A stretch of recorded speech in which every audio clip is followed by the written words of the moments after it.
नाथ बंधुगण आपण मानक सर्वे भवंतु सुखिनहर आसंता काली राशिफल कार्यक्रम को स्वागत नमस्कार। आसंता काली ता 16/4/2026 गुरुवार आसंतु जानिबा मेष ठारू मीन पर्यंत किपरि कटिब।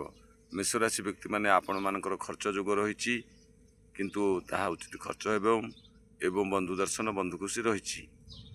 वृष राशि व्यक्ति माने आपण मानकर दिनटी अत्यंत सुंदर एवं आनंदमय सर्वसुखमय रही।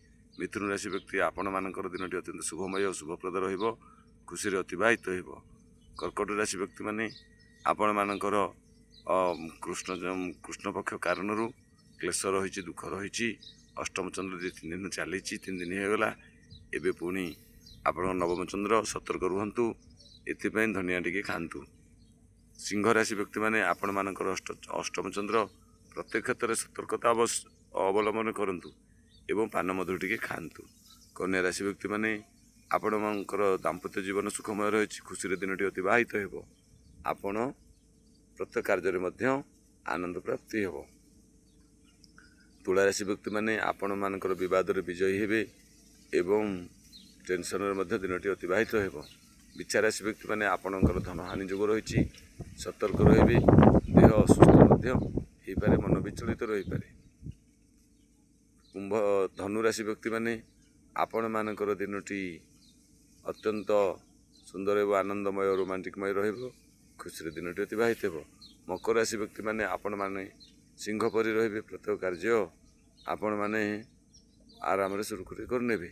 कुंभ राशि व्यक्ति माने आपण मानकर मन कष्ट रही कार्य कष्ट रही तथापि आपण मानक दृढ़ व्यक्तित्व दृढ़ संयमी हो रुहतु। मीन राशि व्यक्ति माने आपण मानकर दिन अत्यंत आनंदमय खुशीमय रोमांटिकमय खुशी दिनटी अतिबाहित एवं धन लाभ जोग रही। यह मेष ठारू मीन पर्यंत आसंतु जानिबा भागवतर कई पद कथा। ए आत्मार ही हृद गते चल इंद्रिय आयते गोविंद गोविंद गोविंद पदु गलुची मकरंद। बंधुगण आपण माने आम चैनल को सब्सक्राइब करनियंतु लाइक शेयर कमेंट करंतु। जय श्री सत्यनारायण स्वामी कर जय। ठाकुर सदिच्छा पूर्ण हो बोल अनेक बार हरि हरि बोल। विश्वर मंगल हो बोल अनेक बार हरि हरि बोल।